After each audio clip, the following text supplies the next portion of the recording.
नमस्ते, मैं सीए अजय पंजवानी, नमस्ते रिजोल्यूशन प्रोफेशनल से। आज हमारा डिस्कशन टॉपिक है मैनेजमेंट कंसल्टेंसी सर्विसेज। आज के हमारे इस डिस्कशन के लिए हमारे साथ हैं सीए नवीन कृपलानी सर, जो कि एक स्ट्रेटेजिक कंसल्टेंट है। सर को more than 15 years of experience है in consulting different businesses and different industries. So sir, हम सबसे पहले ये जानना चाहेंगे कि मैनेजमेंट कंसल्टेंसी सर्विसेज होती क्या है। जी, management consultancy services are services which are provided to business enterprises for improving their performance in different sectors of the business itself। जैसे स्ट्रेटेजिक कंसल्टेंसी है कि कौन से डायरेक्शन में बिजनेस ने काम करना चाहिए। ऑपरेशन कंसल्टेंसी रहती है कि उनके ऑपरेशंस जो स्पीड से या जो तरीके से चल रहे हैं उनको कैसे इंप्रूव कर सकते हैं सो दैट उनके प्रॉफिट बढ़े, स्पीड अप हो ट्रांजेक्शंस। ये पार्ट है मैनेजमेंट कंसल्टेंसी सर्विसेज के।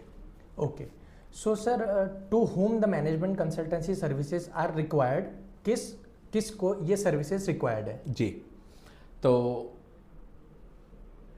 गवर्नमेंट ऑफ इंडिया से लेकर के, इंडियन रेलवेज से लेकर के, महाराष्ट्र इंडस्ट्रीज डेवलपमेंट कॉरपोरेशन से लेकर के छोटी छोटी कंपनीज जिनका 50 और 100 करोड़ का सालाना टर्नओवर है, उनसे लेकर के छोटी से छोटी किराने की दुकान को भी ये चीज़ एप्लीकेबल है। रिक्वायर्ड सभी को है। लेवल हम थोड़ा सा समझने की कोशिश करते हैं।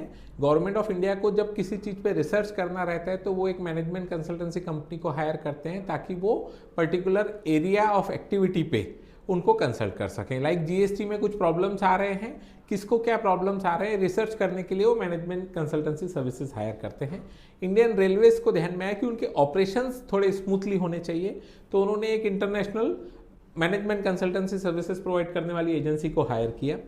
महाराष्ट्र इंडस्ट्रियल डेवलपमेंट कॉरपोरेशन को था कि रेवेन्यू हमारा बहुत कम आ रहा है, तो उनको रेवेन्यू पार्ट पे, सेल्स पार्ट पे जरूरत लगी, तो उन्होंने उसके लिए मैनेजमेंट कंसल्टेंसी सर्विसेज हायर की। छोटी बड़ी कंपनीज हर प्रकार से किसी न किसी फॉर्म में ये रिक्वायरमेंट रहती है, क्योंकि आपको अगर ग्रोथ चाहिए तो आप कहाँ है और कहाँ जाना है, ये दोनों के बीच के गैप को समझने के लिए आपको मैनेजमेंट कंसल्टेंसी सर्विसेज लगती है। तो it is applicable to each and every organisation whosoever is working on this earth. It may be profit making और not for profit also. Okay, so sir, if an organisation is taking such services, तो क्या benefits वो organisation expect कर सकती है उस services से? सी, direction सबसे पहले हम जिसको स्ट्रेटजी बोलते हैं कि हमको कैसे काम करना चाहिए, क्या काम करना चाहिए, इसके ऊपर डिस्कशन करने से लेके उनके ऑपरेशंस को स्मूथ बनाया जा सकता है, प्रॉफिटेबिलिटी पे काम किया जा सकता है। उनका जो एचआर है, सबसे बड़ा asset, I will quote here Narayana Murthy sir, founder of Infosys, जिन्होंने कहा था कि मेरा सबसे बड़ा एसेट रोज शाम को घर पे जाता है और मेरे को डर रहता है कि वो अगले दिन सुबह आएगा कि नहीं। ये क्या है? तो उनका एचआर, ह्यूमन रिसोर्सेज जो इन्फोसिस में काम कर रहे हैं, ये सबसे बड़ा एसेट डेली उनके पास आना चाहिए। इसको ट्रेन करना, हर एक के लिए ये चीज़ एप्लीकेबल है। छोटा सा अगर रिटेल कपड़े का दुकान भी है तो उनके पास भी जो सेल्समैन काम कर रहे हैं वो अगर अगले दिन नहीं आते हैं तो सेल्स पे इम्पैक्ट पड़ता है। सो एचआर एक बहुत बड़ा पार्ट है, उसको कैसे डील करना चाहिए ये आपको बहुत अच्छे से उसमें काम आ सकता है, HR training. Information technology is part and parcel of every business. हम उस पर भी काम कर सकते हैं as a management consultant service provider कि इंफॉर्मेशन टेक्नोलॉजी का कहाँ कितना एक्सेप्टेंस रहना चाहिए और उसको अच्छे से ऑप्टिमम यूज कैसा हम उसका कर सकते हैं। ओके, सो सर, इन सर्विसेज की रिक्वायरमेंट क्यों है? क्यों ये सर्विसेज आज नीड ऑफ एन आवर है बिजनेसेस को ग्रो करने के लिए?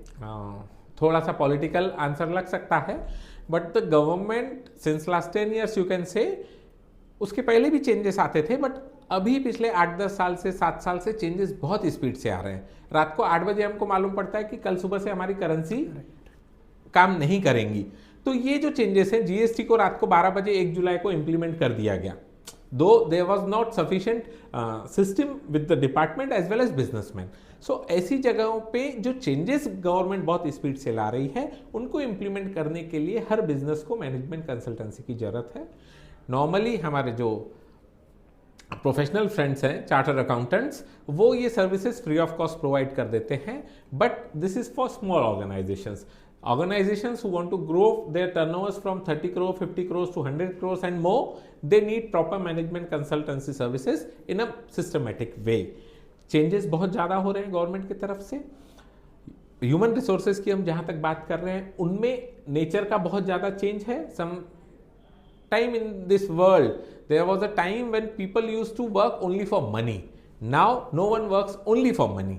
They also need proper infrastructure, due respect in the organization, without which they can't work in that atmosphere. So these are the things जो change हो रही हैं. इंफॉर्मेशन टेक्नोलॉजी में बहुत ज़्यादा चेंजेस आ रहे हैं.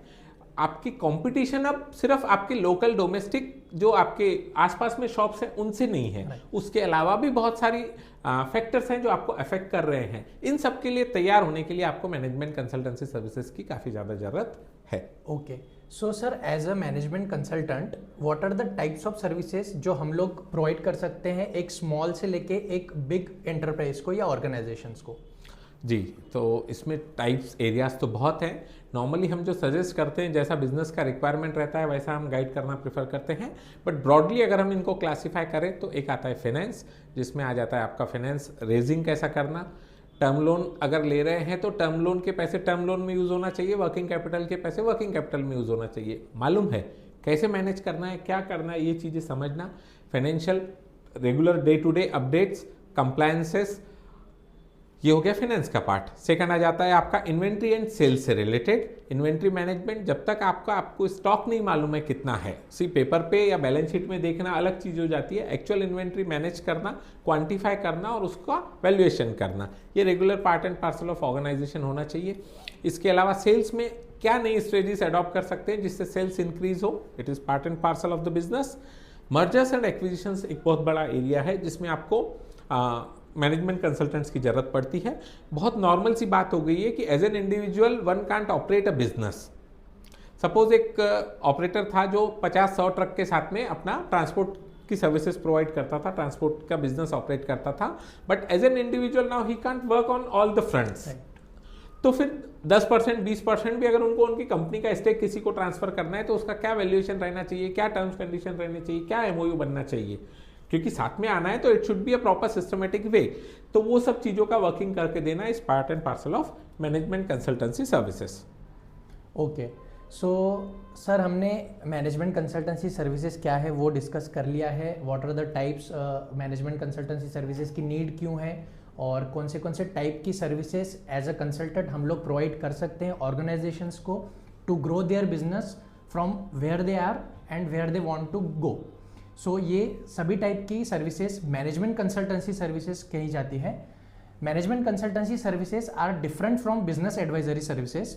सो सर हम लोग बिजनेस एडवाइजरी को अलग से एड्रेस करेंगे जरूर. और आप सभी लोग जो ये वीडियो देख रहे हैं मैनेजमेंट कंसल्टेंसी से रिगार्डिंग आपको कोई भी क्वेरीज हो, कोई भी टाइप की सर्विसेज आपको रिक्वायर्ड हो, आप हमें ज़रूर कॉन्टैक्ट कर सकते हैं और आप हमें डिस्क्रिप्शन में बता सकते हैं. And in next video we will discuss about business advisory services. So sir thank you so much for your valuable input on such services जो कि नीड ऑफ एन आवर है for businesses to grow. Thank you so much. नमस्ते. नमस्ते.